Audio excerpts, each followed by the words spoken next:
One of the biggest questions we're going to get is how much should I spend on a car? Today I wanted to talk about car buying.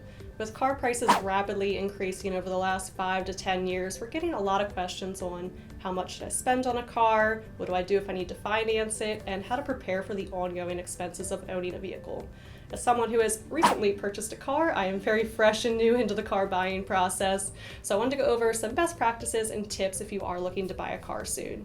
One of the biggest questions we're going to get is how much should I spend on a car? If you're someone who's trying to buy one outright with cash, the answer really is how much you can afford to save up for that vehicle. But in general, they do say that the total car price should not exceed about 50% of your annual income. So if you make $60,000 a year, your car price should not go above $30,000. But for most of us, saving $20,000, $30,000 is not feasible with our other expenses we have. So if you are someone who does need to borrow money and take a car loan out, when we're looking at how much your car payment should be, the general rule of thumb is that your monthly car payment should not be more than 10% of your after-tax income.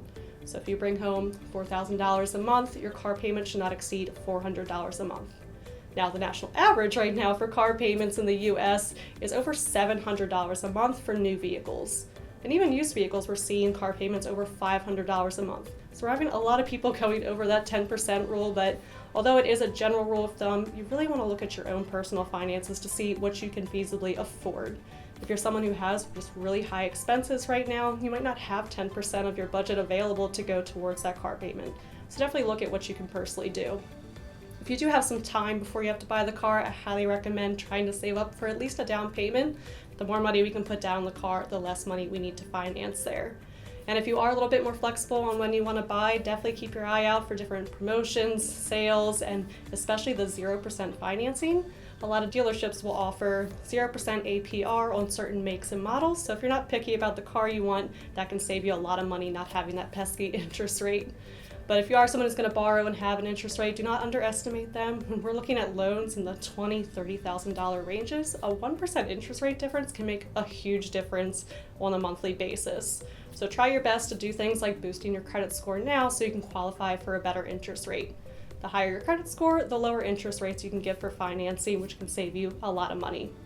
On the flip side of that, having a good credit score can also lower your insurance rates, which is another thing we have super high inflation in right now in the car insurance area. So anything you can do to save you some money on a monthly basis can be super helpful.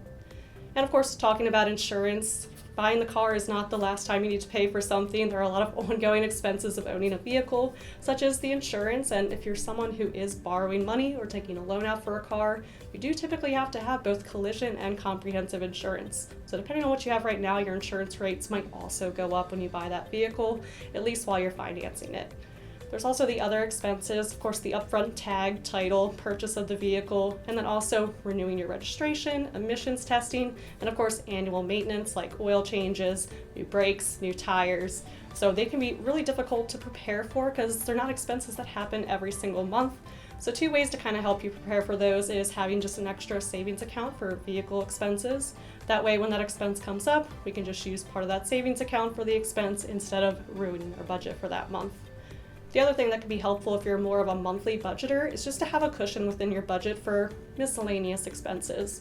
Whether that's that oil change you had or you had to renew your registration, instead of having to resort to putting your money on a credit card or something, we have some extra money worked into our budget for those unexpected expenses. But in general, it can be pretty costly owning a vehicle, but the more planning and preparation you can do, hopefully the better financial decisions we can make and the less stress it'll be. Hope this helps, and we'll see you for the next one.